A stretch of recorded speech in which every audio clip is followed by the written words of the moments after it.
वाहिगुरु साहिब जी। गौड़ी जीवत मरै मरै फुन जीवै, ऐसे सुन समाया।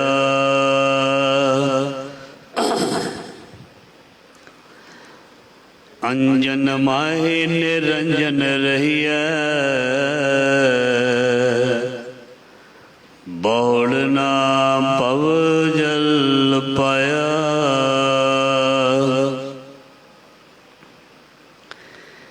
मेरे राम ऐसा खीर बिलोइया, गुरमत मनवाया स्थिर रखो। इन बिद अमृत पियोइया रहा। गुर के बाण बजर कल सिद्धि, प्रगटया पद परगासा। शक्ति अधेर जेवड़ी परम चुका, निचल शिव कर बसा। तिन बिन बाणै तनक चढ़ाइया, यो जग बेदया पाई।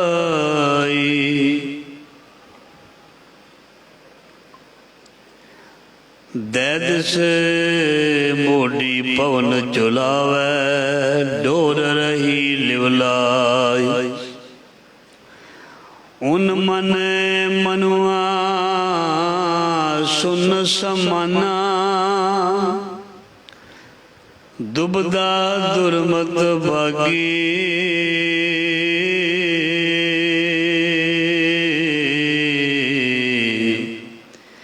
कहो कबीर अन भाओ एक दिखिया, राम नाम लिव लागी। उन मन मनुआ सुन समाना, दुबदा दुर्मत भागी। कहो कबीर अन भाओ एक दिखिया, राम नाम लिव लागी। ज़हरा ज़हूर हाजरा हजूर सर्व कला भरपूर, समर्थ गुरु लोक परलोक दे रखिया। ज्ञान दे सागर भगत वशल, सच्चे पातशाह धन धन श्री गुरु ग्रंथ साहिब महाराज जी। दसां पातशाहियां दी जोत, भगतां पट्टां सिखां दी बाणी दी जोत, श्री गुरु ग्रंथ साहिब महाराज जी प्रतख हर प्रतख सतगुरु समर्थ गुरु सिर हथ धरियो। धन धन श्री गुरु ग्रंथ साहिब जी महाराज जी दी पावन पवित्र गोद हजूरी दे विच गुरु शब्द दे नाल जुड़ बैठी जुड़ रही सत्संग जी। धनता दे योग सब वडभागे हो, सतगुरु जी ने अपार बख्शिश की है।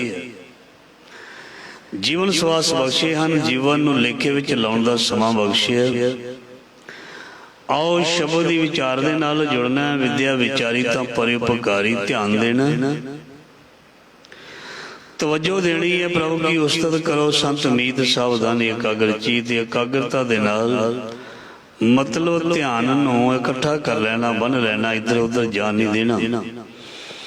किसी भी चीज़ दे विच ध्यान नूं जान नहीं देना, फसन नहीं देना। परिवार विच, घर विच, फिकरां विच, कम्मां विच, जन दौलत धन माया पदार्थ विच इस मन नूं उधर जाण तों वर्जना जां रोकना।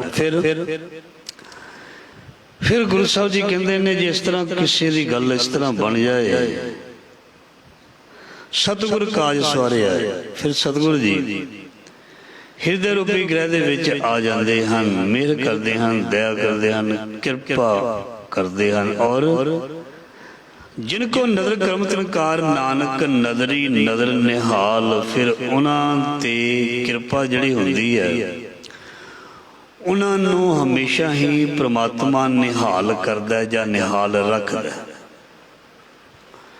सो गुरु साहब मेहर करन बाणी दी पंक्ति पढ़दे हुंदे हां। तन मन होए निहाल जां गुर देखा सामणे। जिसनों गुरु अपनी अखां दे सामने सन्मुख परतख कहबे को शोभा नहीं देखा ही प्रवान दिस पिया ते ओदे वर्गा वड्डिया भागां वाला कोई होर इंसान हो नहीं सकदा। सो असीं भी रोज़ सुनते हैं असीं भी वड्डिया भागां वाले हाँ जी। नहीं है तो बनना है, बन के अपने गुरु दे नाल अपनी अंदरली जिहड़ी वेदना गल है वो करनी है, दस देनी। गुरु तो कोई भी कैसी भी चीज़ होवे वो छुपाउणी नहीं, चाहे अपराध है, चाहे पाप है, चाहे माड़ी सोच है, चाहे बंदे ने कोई भी अपराध किया है, कोई भी गुनाह किया है, गुरु दे कोल जाके सन्मुख हो के कोई भी चीज़ जिहड़ी है वो छुपानी नहीं, उसनूं खोल के गुरु दे अगे रख देना ते गुरु फिर उस दे हिसाब दे नाल सानूं अगे वास्ते तैयार करदा है, अगला जीवन बख्शदा है। किथे कमी हुंदी है वो किस तरह दूर करनी है सानूं नहीं इस बारे पता। पूर्ण तौर पर जिहड़ा सब कुछ पता है वो केवल श्री गुरु ग्रंथ साहिब जी नूं ही पता है, क्योंकि सारा ज्ञान गुरु ग्रंथ साहिब जी दे विच है। जे गुरु ग्रंथ साहिब महाराज जी दे इस 1430 अंग जिहड़े ने पंक्तियां दी ट्रांसलेशन भी कर लवे, सारे अर्थ भी कर लवे, फिर भी उस परमात्मा दे बारे जिहड़ा पूर्ण तौर ते वो जान नहीं सकेगा, उसनूं पहचान नहीं सकेगा। इस करके परम पिता परमात्मा ना धन दौलत, ना कोई बाहरली शोभा, ना वड्याई, ना किसी होर तक दा मोहताज है भी वो चीज़ां होणगियां ते परमात्मा साडे कोल जां साडे पास आके बैठेगा। इस तरह कुछ नहीं है। गोबिंद प्रेम भाव दा भुखा, जिस दे अंदर भाव होएगा परमात्मा दा भय होएगा, वो एकदम गुरु दे सन्मुख पहुँच जाएगा, अपने जीवन सफल कर लेगा। सो गुरु साहब जी मेहर करन, दया करन। आओ लड़ीवार शब्द की विचार की आरंभता करते हैं। भगत कबीर जी के शब्द नूं आप जी ने सरवण किया बड़े प्रेम के नाल। सो उस शब्द दी पंक्तियां एक एक पंक्ति लैके असी उसकी विचार करके अपने मन नूं समझाउणा करते हैं भी मना परदेसिया वे किवें देश विच वापस परती दे, किमें अपने घर नूं संभाल के रखी दे, किमें अपने घर विच परहेज रखी दे, किमें अपने घर विच लाज शर्म रखी दी है। सारियां चीज़ां तैनूं संसार दे घर दी उदाहरण दे के भगत कबीर जी समझाउणगे। गौड़ी जीवत मरे मरे फुन जीवे, ऐसे सुन समाया। जूंदे जी मर जाना, बड़ी बार तुसीं इस बारे सरवण कर चुके हो। एक सुन होना, सुन समाधि आप दी अवस्था दे विच जाण दे लई मन मारे बिन भगत न होई।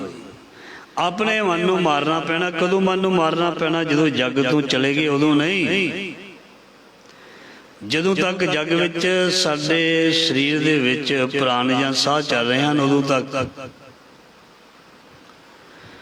और जीवत मरे मरे फुन जीवे, ऐसे सुन समाया।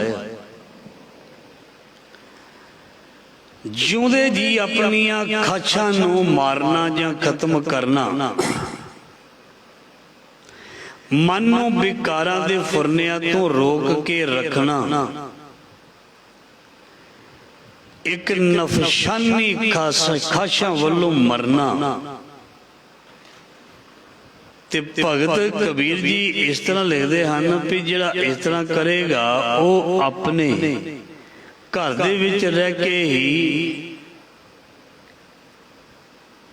अपने घर परिवार दे विच रह के ही वो अवस्था जिसनूं सुन समाध भी कहते हैं, उस तक विकारां दे फुरनियां नूं तिलांजलि दे के बंद करके उत्थे तक मैं पहुँच सकिया जां पहुँच सकदा। मैं पहुँच सकिया जां पहुँच सकदा हाँ, पर मेरे अंदरों ये विकार ये माया दा प्रबल मोह इच्छा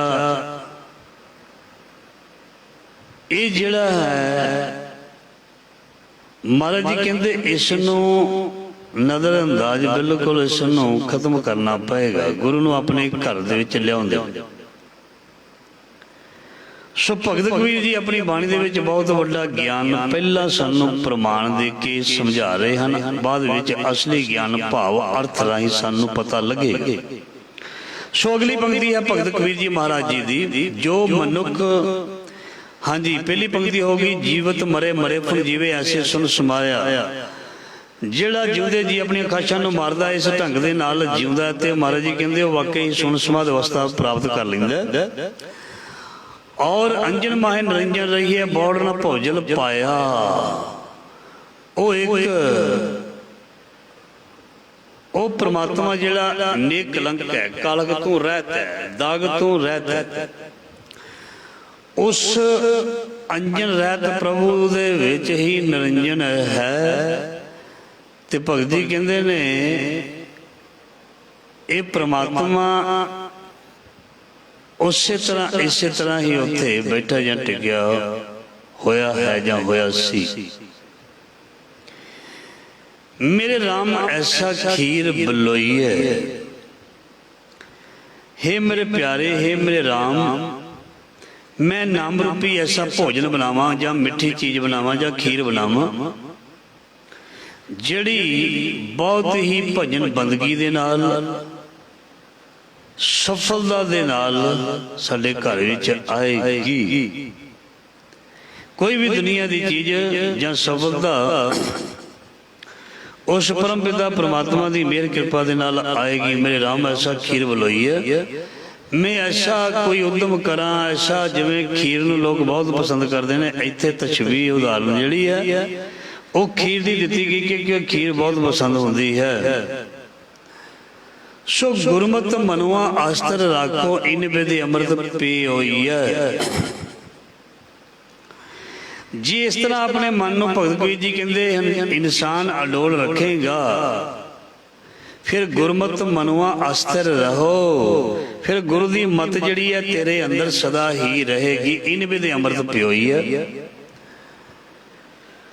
सो मेरे मन नूं माया वल्लों दूर रख के मेरे गुरु ने मैनू ओ जिहड़ा नाम रूपी भोजन नाम रूपी वस्तु चीज वो बख्शिश की है जिसका कोई मुल ही नहीं है। अगलियां पंक्तियां भगत कबीर जी महाराज जी ने पावन पवित्र बाणी दे विच बहुत बड़ा ज्ञान सानू रोज मिलता है और मिल रहा है। अगली पंक्ति दे विच भगत जी की फरमान करते हैं, गुर के बाण बज्र कल छेदी प्रगटिया पद प्रगासा, सकदिया धेर जीवड़ी भरम चौका निचल सिव करवासा। गुर के बाण हुणे ही असी पढ़िया हर प्रेम बाणी मन मारे अनियाले आलियां राम राम। गुर के बाण बज्र कल छेदी बाण कबीर सतगुरु सूर में बाहया बाण जो एक लागदी ही भोए गिर पड़िया परा करीजे शेख। गुर के बाण बज्र कल छेदी प्रगटिया पद प्रगासा। जिस मनुख ने शब्द दी ताकत दे नाल शब्द रूपी तीर दे नाल मन रूपी कल्पना जिहड़ी है मन कल्पत है। महाराज जी कहते जिसने इस तरह कर लिया फिर सकत अंधेर जेवड़ी भरम चौका निचल सिव कर वासा। ओदी अवस्था बन गई। सकत मतलब माया, अंधेर मतलब हनेरा, जेवड़ी मतलब रस्सी, भरम मतलब भुलेखा, सिव कर वासा। तो उसका प्रभु के चरणों में वासा हो गया कि जिहड़ा ध्यान दे नाल जुड़िया। सकत अंधेर माया दा हनेरा, जेवड़ी भरम निचल ਔਰ ਇਹ ਜਿਹੜੀ ਬਕਾਰਾਂ ਦੀ ਮਾਇਆ ਜਿਹੜੀ ਹੈ ਇਹ ਇੱਕ ਜੇਵੜੀ ਦੇ ਕੰਮ ਦੇ ਵਿੱਚ ਮਤਲਬ ਇੱਕ ਜੰਜੀਰ ਦੇ ਰਾਹੀਂ ਬੰਨਣ ਦੇ ਕੰਮ ਦੇ ਵਿੱਚ ਇਹ ਆਪਣਾ ਸਾਥ ਦਿੰਦੀ ਹੈ। ਇਸ ਕਰਕੇ ਸਖਤ ਅਧੇਰ ਜੇਵੜੀ ਭਰਮ ਚੂਕਾ ਨਿਹਚਲ ਸਿਵ ਘਰ ਬਾਸਾ। ਸੋ ਸਾਰੇ ਹੀ ਭਰਮ ਸਾਰੀ ਹੀ ਮਾਇਆ ਤੋ ਜਦੋਂ ਮਨੁੱਖ ਦੂਰ ਹੋਇਆ ਨਿਰਲੇਪ ਹੋਇਆ ਤਿੰਨ ਬਿਨ ਬਾਣੇ ਧਨਕ ਚੜਾਈਐ ਇਹੋ ਜਗ ਵੇਦਿਆ ਭਾਈ। ਸੋ ਭਗਤ ਕਬੀਰ ਜੀ ਫਰਮਾਨ ਕਰਦੇ ਨੇ, ਹੇ ਸੱਜਣ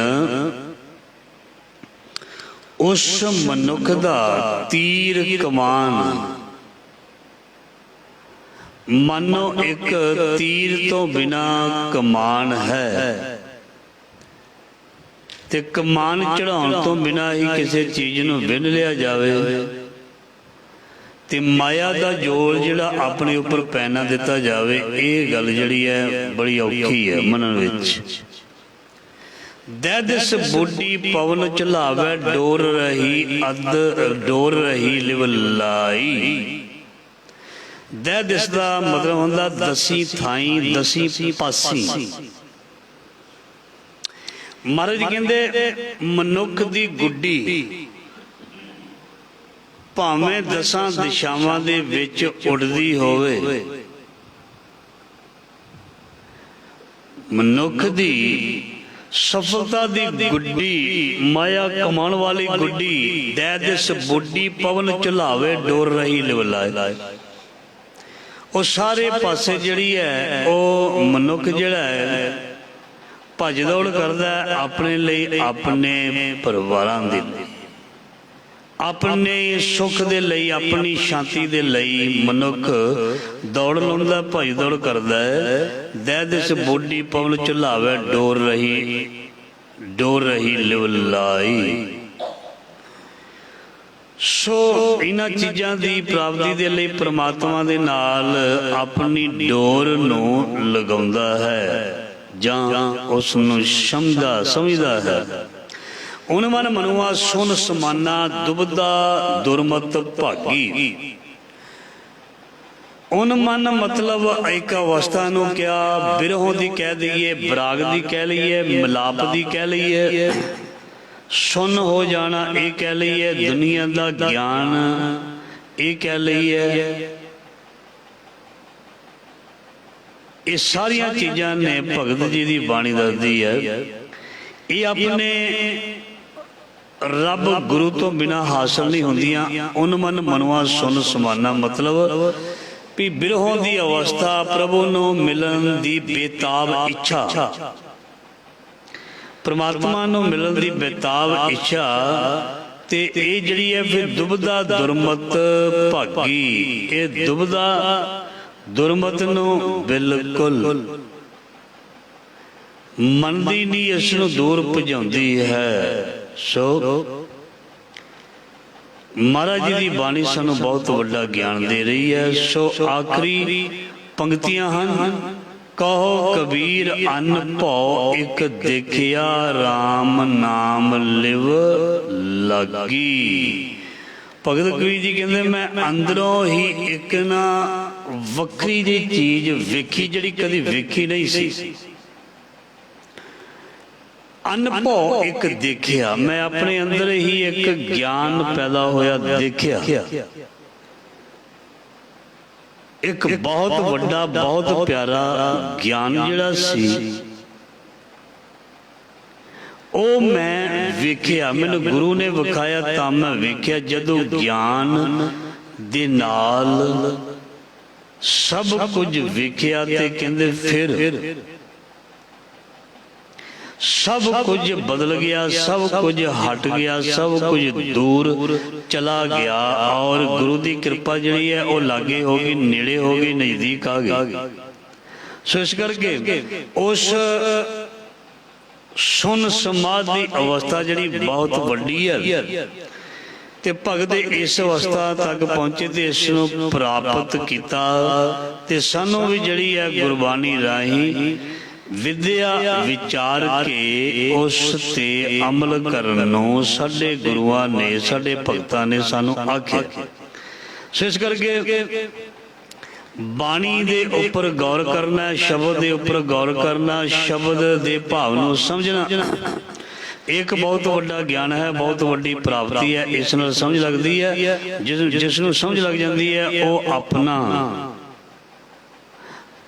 ਰਾਹ ਜਿਹੜਾ ਹੈ ਉਹ ਗੁਰਮਤ ਵਾਲਾ ਬਣਾ ਲੈਂਦਾ ਤੇ ਫਿਰ ਤੁਰਿਆ ਰਹਿੰਦਾ। ਉਹਦੀ ਜ਼ਿੰਦਗੀ ਵਿੱਚ ਕਿਸੇ ਕਿਸਮ ਦੀ ਘਾਟ, ਕੋਈ ਵੀ ਕਿਸੇ ਕਿਸਮ ਦੀ ਤੰਗੀ ਜਿਹੜੀ ਹੈ ਉਹ ਨਹੀਂ ਆਉਂਦੀ ਜਾਂ ਨਹੀਂ ਆ ਸਕਦੀ, ਕਿਉਂਕਿ ਸਮਰੱਥ ਗੁਰੂ ਸਿਰ ਹੱਥ ਧਰਿਓ। ਸੋ ਇਸ ਕਰਕੇ ਭਗਤ ਕਬੀਰ ਜੀ ਦੀ ਆਖਰੀ ਪੰਕਤੀ ਹੈ ਤੇ ਬਹੁਤ ਵੱਡਾ ਗਿਆਨ ਸਾਨੂੰ ਉੱਥੋਂ ਮਿਲ ਰਿਹਾ। ਕਹੋ ਕਬੀਰ ਅਨਪੋ ਇੱਕ ਦੇਖਿਆ ਰਾਮ ਨਾਮ ਲਿਵ ਲਾਗੀ। ਮੈਂ ਜਦੋਂ ਅੰਦਰੋਂ ਇੱਕ ਚਮਤਕਾਰ ਦੇਖਿਆ, ਅੰਦਰੋਂ ਰੱਬ ਦਿਸ ਪਵੇ ਤੇ ਇੱਕ ਚਮਤਕਾਰ ਤੋਂ ਘੱਟ ਨਹੀਂ ਹੈ। ਰੱਬ ਨੂੰ ਮਿਲ ਜਾਣਾ ਕੋਈ ਛੋਟੀ ਮੋਟੀ ਗੱਲ ਨਹੀਂ ਹੈ, ਬਹੁਤ ਵੱਡਾ ਇੱਕ ਚਮਤਕਾਰ ਵੀ ਕਹਿ ਸਕਦੇ ਹਾਂ। ਭਗਤ ਕਬੀਰ ਜੀ ਆਖਰੀ ਪੰਕਤੀ ਵਿੱਚ ਪ੍ਰਵਾਨ ਕਰਦੇ ਨੇ, ਕਹਿੰਦੇ ਕਹੋ ਕਬੀਰ ਅਨਪੋ ਇੱਕ ਦੇਖਿਆ ਰਾਮ ਨਾਮ ਲਿਵ ਲਾਗੀ। ਇਸੇ ਇੱਕ ਅਚਰਜ ਕੌਤਕ ਚਮਤਕਾਰ ਆਪਣੇ ਅੰਦਰ ਹੀ ਦੇਖਿਆ ਤੇ ਜਦੋਂ ਅਸੀਂ ਉਹ ਚੀਜ਼ ਦੇਖੀ ਤੇ ਸਾਡੀ ਸੁਰਤ ਜਿਹੜੀ ਹੈ ਸ਼ਬਦ ਦੇ ਨਾਲ ਜੁੜ ਗਈ ਤੇ ਪਰਮ ਪਿਤਾ ਪਰਮਾਤਮਾ ਵਿੱਚ ਅਸੀਂ ਮਿਲ ਗਏ। ਅਸੀਂ ਅਭੇਦ ਹੋਏ, ਅਸੀਂ ਇਕਮਿਕ ਹੋਏ, ਅਸੀਂ ਉਸ ਦੀ ਅੰਸ਼, ਉਹਦਾ ਰੂਪ ਬਣੇ, ਉਹਦੇ ਘਰ ਦਾ ਮੈਂਬਰ ਬਣੇ, ਉਸ ਦਾ ਸਭ ਕੁਝ ਬਣੇ। ਉਹ ਸਾਡਾ ਬਣਿਆ ਕਿਵੇਂ? ਜਦੋਂ ਅਸੀਂ ਉਸ ਨੂੰ ਆਪਣੇ ਅੰਦਰ ਜਿਹੜਾ ਮਹਿਸੂਸ ਕਰ ਲਿਆ ਜਾਂ ਆਪਣੇ ਅੰਦਰ ਪ੍ਰਵਾਨ ਕਰ ਲਿਆ। ਮਤਲਬ ਇੱਕ ਬਹੁਤ ਵੱਡਾ ਅਸੀਂ ਅੰਦਰ ਨਜ਼ਾਰਾ ਦੇਖਿਆ ਜਿਸ ਨੂੰ ਕਹਿੰਦੇ ਨੇ ਆਨੰਦ। ਆਨੰਦ ਸਭ ਕੋ ਕਹੇ ਆਨੰਦ ਗੁਰੂ ਤੇ ਜਾਣੇ। ਇਹ ਸਾਰਾ ਕੁਝ ਕਹਿੰਦੇ ਅਸੀਂ ਆਪਣੇ ਗੁਰੂ ਤੋਂ, ਆਪਣੇ ਪਰਮ ਪਿਤਾ ਪਰਮਾਤਮਾ ਤੋਂ ਪ੍ਰਾਪਤ ਕੀਤਾ। ਦੇਖੋ ਜਿੰਨੇ ਵੀ ਭਗਤ ਹੋਏ ਹਨ, ਜਦੋਂ ਅਸੀਂ ਪਹਿਲਾਂ ਉਹਨਾਂ ਦਾ ਜੀਵਨ ਪੜ੍ਹਦੇ ਹਾਂ, ਉਹ ਪਹਿਲਾਂ ਆਪਣੇ ਜੀਵਨ ਵਿੱਚ ਕੁਛ ਵੀ ਨਹੀਂ ਸੀ, ਕਾਮ ਕਿਰਤੀ ਸਨ। ਤੇ ਜਦੋਂ ਅਸੀਂ ਆਪਣੇ ਗੁਰੂਆਂ ਦੀ ਜੀਵਨੀ ਨੂੰ ਵੀ ਪੜ੍ਹਦੇ ਹਾਂ, ਉਹ ਵੀ ਇੱਕ ਕਾਮ ਕਿਰਤੀ ਦੇ ਰੂਪ ਦੇ ਵਿੱਚ ਵੀ ਸਾਡੇ ਸਾਹਮਣੇ ਆਉਂਦੇ ਨੇ। ਚਾਹੇ ਬਾਬਾ ਅਮਰਦਾਸ ਜੀ ਹੋਣ, ਚਾਹੇ ਭਾਈ ਜੇਠਾ ਜੀ ਹੋਣ, ਚਾਹੇ ਭਾਈ ਲਹਿਣਾ ਜੀ ਹੋਣ, ਤੇ ਚਾਹੇ ਕੋਈ ਹੋਰ ਵੀ ਗੁਰੂ ਹੋਣ, ਉਹ ਆਪਣੇ ਜੀਵਨ ਦੇ ਵਿੱਚ ਸਭ ਤੋਂ ਪਹਿਲਾਂ, ਆਪਣੇ ਜੀਵਨ ਦੇ ਵਿੱਚ ਸਭ ਤੋਂ ਪਹਿਲਾਂ ਜਿਹੜੀ ਗੁਰਮਤਿ ਹੈ ਜਾਂ ਗੁਰੂ ਦੀ ਸਿੱਖਿਆ ਜਾਂ ਪਰਮ ਪਿਤਾ ਪਰਮਾਤਮਾ ਦੇ ਕੀ ਗੁਣ ਨੇ ਉਸ ਨੂੰ ਫੋਲੋ ਕਰਦੇ ਹਨ। ਤੇ ਉਹ ਗੁਣ ਜਿਹੜੇ ਨੇ, ਜਦੋਂ ਕੋਈ ਵੀ ਬੰਦਾ ਆਪਣੇ ਅੰਦਰ ਉਹਨਾਂ ਗੁਣਾਂ ਨੂੰ ਰੱਖਣੇ ਸ਼ੁਰੂ ਕਰਦਾ ਹੈ ਤੇ ਗੁਣਾਂ ਦੇ ਨਾਲ ਮਹਾਰਾਜ ਜੀ ਕਹਿੰਦੇ ਨੇ ਫਿਰ ਮੇਰੀ ਖੁਸ਼ੀ ਦੀ ਕੋਈ ਵੀ ਹੱਦ ਨਹੀਂ ਰਹਿੰਦੀ। ਜਦੋਂ ਕੋਈ ਐਸਾ ਮੇਰਾ ਪਿਆਰਾ ਗੁਰਸਿੱਖ ਜੋ ਅੰਦਰੋਂ ਹੀ ਅਵਸਥਾ ਦੇ ਵਿੱਚੋਂ ਸਭ ਕੁਝ ਜਾਣਕਾਰੀ ਹਾਸਲ ਕਰ ਲੈਂਦਾ ਹੈ, ਇਹ ਜਿਹੜੀ ਹੈ ਕੁਝ ਤੇ ਪੁਰਵਲੇ ਕਰਮ ਤੇ ਬਾਕੀ ਸਾਰੀ ਮਿਹਨਤ ਦਾ ਨਤੀਜਾ ਹੈ।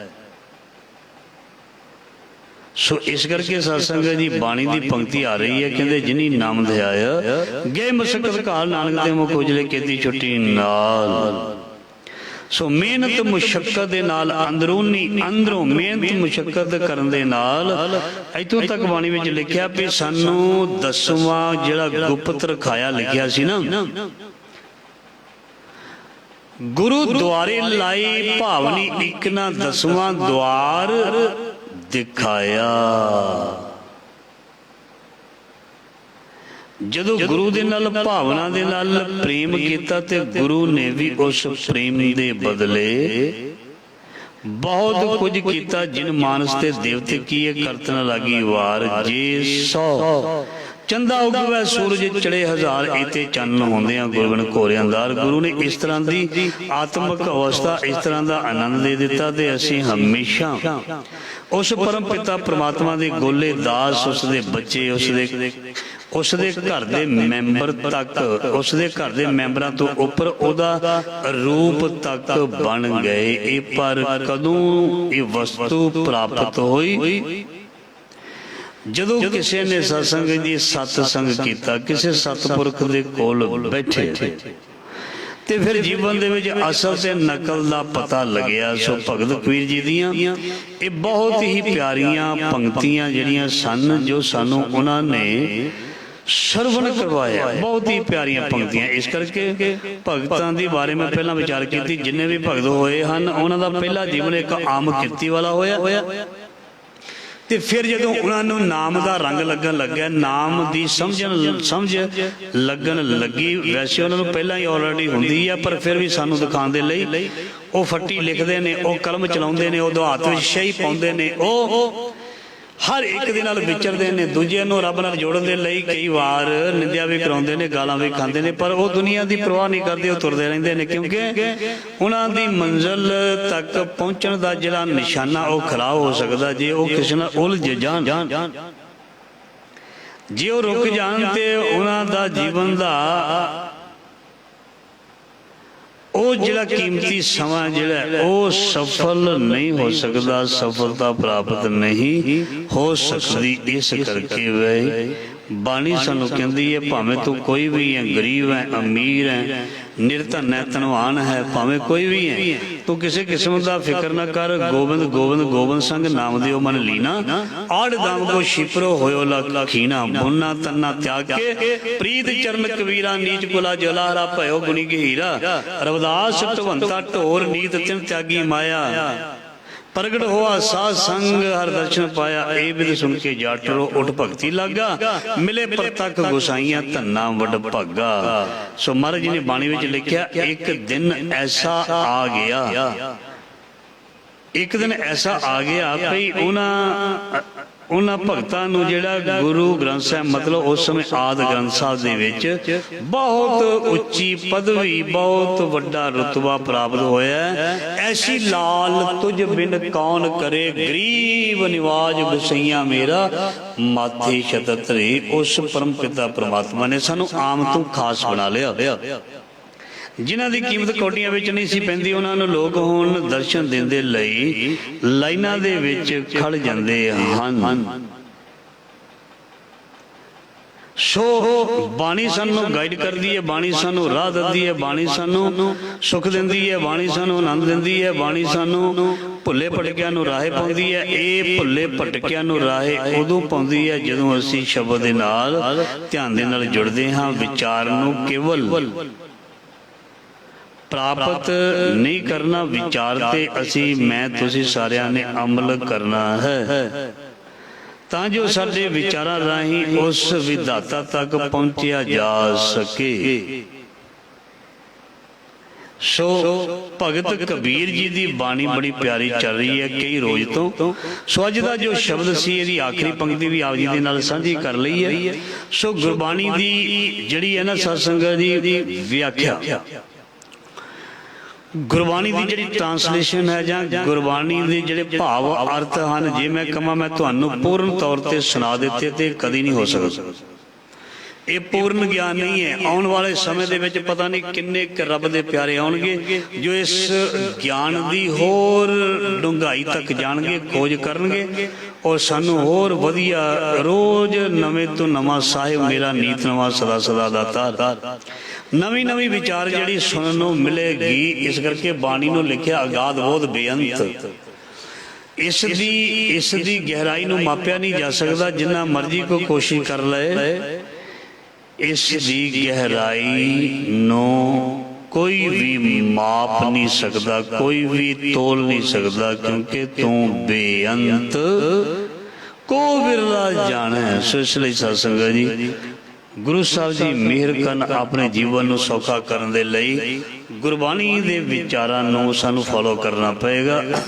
ਆਪਣੇ ਵਿਚਾਰਾਂ ਨੂੰ ਹੌਲੀ ਹੌਲੀ ਛੱਡਣਾ ਪਏਗਾ, ਮਨ ਮਤ ਦੂਰ ਕਰਨੀ ਪਏਗੀ। ਗੁਰਮਤ ਆਪਣੇ ਆਪ ਅੰਦਰ ਆ ਜਾਏਗੀ। ਤੁਸੀਂ ਮਨ ਮਤ, ਅਸੀਂ ਮਨ ਮਤ ਸਾਰੇ ਜਾਣੇ ਦੂਰ ਕਰਕੇ ਦੇਖੀਏ। ਗੁਰਮਤ ਆਪਣੇ ਆਪ ਅੰਦਰ ਆਉਣੀ ਜਿਹੜੀ ਹੈ ਉਹ ਸ਼ੁਰੂ ਹੋ ਜਾਏਗੀ। ਜਿੱਥੇ ਗੁਰਮਤ ਆ ਗਈ ਮਤਲਬ ਪ੍ਰਕਾਸ਼ ਹੋ ਗਿਆ, ਮਤਲਬ ਪ੍ਰਕਾਸ਼ ਹੋ ਗਿਆ ਗਿਆਨ ਆ ਗਿਆ। ਗਿਆਨ ਮਤਲਬ ਵੀ ਉਹ ਐਸਾ ਚਾਨਣ ਜਿਹੜਾ 100 ਚੰਦਾ ਉਗਵੇ, 100 ਚੰਦਰਮਾ ਚੜ੍ਹਨ ਤੋਂ ਬਾਅਦ ਸੂਰਜ ਚੜੇ ਹਜ਼ਾਰਾਂ ਸੂਰਜਾਂ ਦੀ ਰੋਸ਼ਨੀ ਤੋਂ ਜ਼ਿਆਦਾ ਪ੍ਰਕਾਸ਼ਮਾਨ ਹੈ। ਉਸ ਪ੍ਰਕਾਸ਼ ਨੂੰ ਉਸ ਸ਼ਬਦ ਦੇ ਵਿਚਾਰ ਰਾਹੀਂ ਅਸੀਂ ਪ੍ਰਾਪਤ ਕੀਤਾ ਤੇ ਅਸੀਂ ਪ੍ਰਾਪਤ ਕਰਦੇ ਰਹਿਣਾ ਹੈ। ਸੋ ਇਹ ਸੀ ਅੱਜ ਦੇ ਲੜੀਵਾਰ ਸ਼ਬਦ ਦੀ ਬਹੁਤ ਹੀ ਪਿਆਰੀ ਵਿਚਾਰ ਜੋ ਗੁਰੂ ਸਾਹਿਬ ਨੇ ਸੋ ਬੜੀ ਹੀ ਮਿਹਰ ਕਰਕੇ, ਕਿਰਪਾ ਕਰਕੇ, ਦਇਆ ਕਰਕੇ ਇਹ ਸੇਵਾ ਲਈ ਹੈ। ਸੋ ਇਹਨੀ ਸੇਵਾ ਪ੍ਰਵਾਨ ਕਰਨੀ ਭੁੱਲਾਂ ਚੁੱਕਾਂ ਦੀ ਖਿਮਾ ਕਰੋ ਜੀ। ਗੁਰੂ ਮਹਾਰਾਜ ਜੀ ਸਭ ਨੂੰ ਖੁਸ਼ੀਆਂ ਦੇਣ, ਸਭ ਦੀਆਂ ਝੋਲੀਆਂ ਖੁਸ਼ੀਆਂ ਨਾਲ ਭਰਨ, ਸਭ ਦੇ ਬੱਚਿਆਂ ਦੇ ਕਾਰਜ ਰਾਸ ਕਰਨ, ਅੰਮ੍ਰਿਤ ਵੇਲੇ ਦੀ ਦਾਤ ਜਾਗਣੇ ਬਖਸ਼ਣ ਔਰ ਸਤ ਸੰਗਤ ਜੀ ਦੇਸ਼ ਪ੍ਰਦੇਸ਼ ਬੱਚਿਆਂ ਨੂੰ ਖੁਸ਼ੀਆਂ ਤੇ ਕਾਮਯਾਬੀਆਂ ਬਖਸ਼ਣ। ਸੋ ਸਤਿਗੁਰੂ ਜੀ ਸਰਬੱਤ ਦਾ ਹੀ ਭਲਾ ਕਰਨਾ, ਸਭ ਦਾ ਭਲਾ ਕਰਨਾ ਜੀ। ਵਾਹਿਗੁਰੂ ਜੀ ਕਾ ਖਾਲਸਾ, ਵਾਹਿਗੁਰੂ ਜੀ ਕੀ ਫਤਿਹ।